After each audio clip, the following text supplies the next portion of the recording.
with the bands.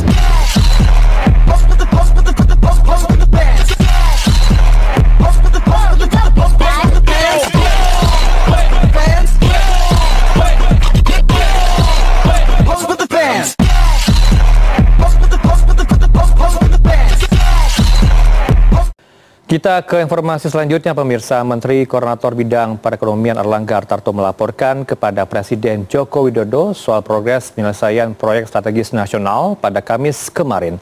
Tercatat ada 170 proyek strategis nasional senilai Rp1.299 triliun selesai dibangun per 4 Oktober 2023. Nah, sementara 61 lainnya masih dalam tahap konstruksi.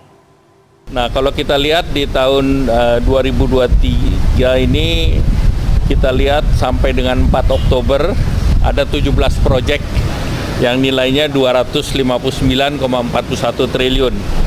Proyeknya baik itu jalan tol, pelabuhan, high speed train Jakarta-Bandung, ini juga sudah selesai, nilainya 125,7 triliun.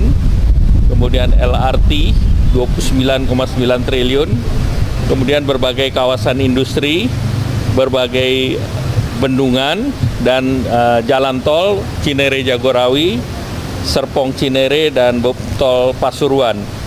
Nah, ini ada beberapa proyek juga belum diresmikan dan akan selesai 16 proyek.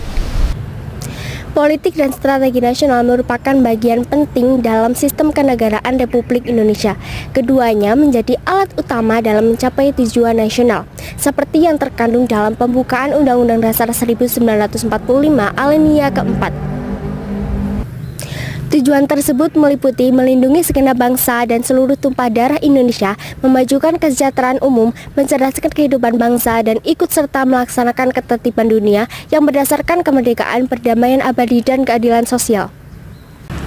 Politik nasional merupakan kebijakan umum dan cara-cara yang digunakan oleh pemerintah dalam mengelola negara. Politik ini berfungsi sebagai pengatur dalam hubungan antara rakyat dan negaranya itu sendiri dengan berlandaskan Pancasila dan juga Undang-Undang Dasar 1945. Sementara itu, strategi nasional merupakan langkah-langkah sistematis dan terencana yang dirancang untuk mencapai tujuan nasional. Strategi ini bersifat menyeluruh dan mencakup beberapa sektor seperti ekonomi, sosial, budaya, politik, serta pertahanan dan juga keamanan. Politik nasional berfungsi sebagai pedoman umum dalam pengambilan keputusan, sementara strategi nasional berfungsi sebagai langkah-langkah yang terperinci untuk pengambilan keputusan tersebut. Keduanya berperan penting dalam menjaga kedaulatan, stabilitas, dan pembangunan nasional yang berkelanjutan.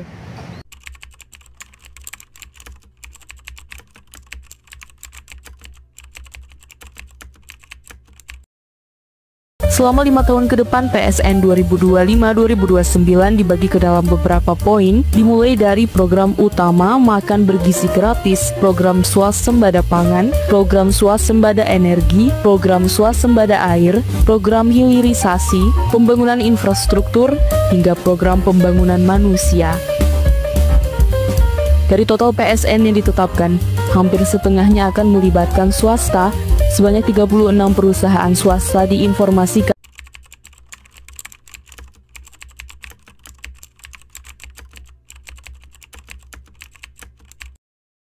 BPJS? Pakai BPJS, pelayanan sama cepat dan tidak dibeda-bedakan loh. Kalau kamu pakai BPJS, bebas biaya tambahan alias gratis.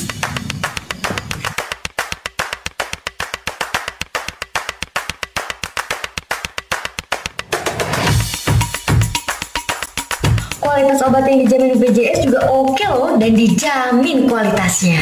Pakai BPJS tidak ada perbedaan pelayanan dan perawatan. Dengan BPJS, pelayanan obat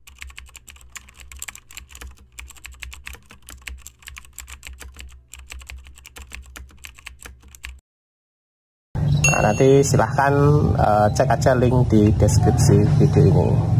Ya teman-teman, ya cukup sekian saja, semoga bermanfaat ya. Mohon maaf jika ada salah kata dalam memberikan informasi dan penjelasan. Kita berjumpa kembali di video-video berikutnya. Saya Kiri, wassalamualaikum warahmatullahi wabarakatuh.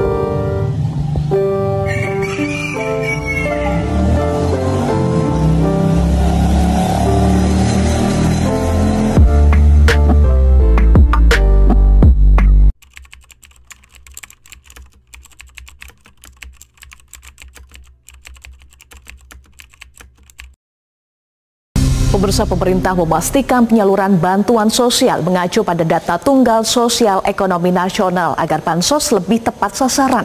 Sebanyak 1,9 juta keluarga penerima manfaat atau KPM dihapus dari data tunggal karena setelah divalidasi tidak layak untuk menerima bansos.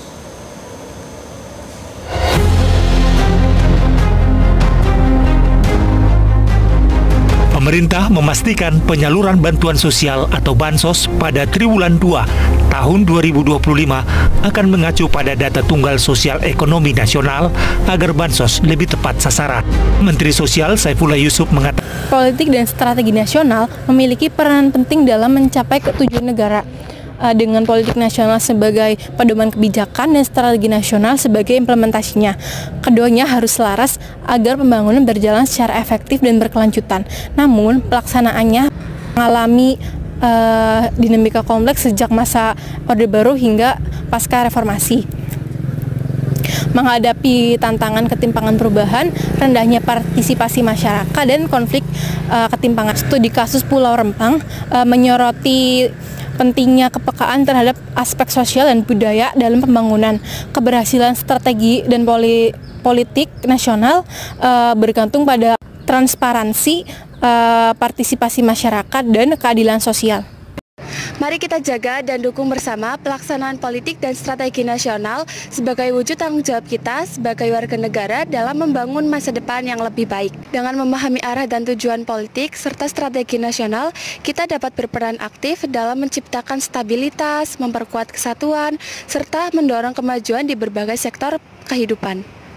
Setiap langkah yang kita lakukan, mulai dari menaati hukum, menjaga toleransi, hingga berpartisipasi dalam pembangunan, merupakan kontribusi nyata dalam mendukung pelaksanaan kebijakan nasional. Sama-sama kita wujudkan Indonesia yang berdaulat, adil, makmur, dan berdaya saing di kancah global.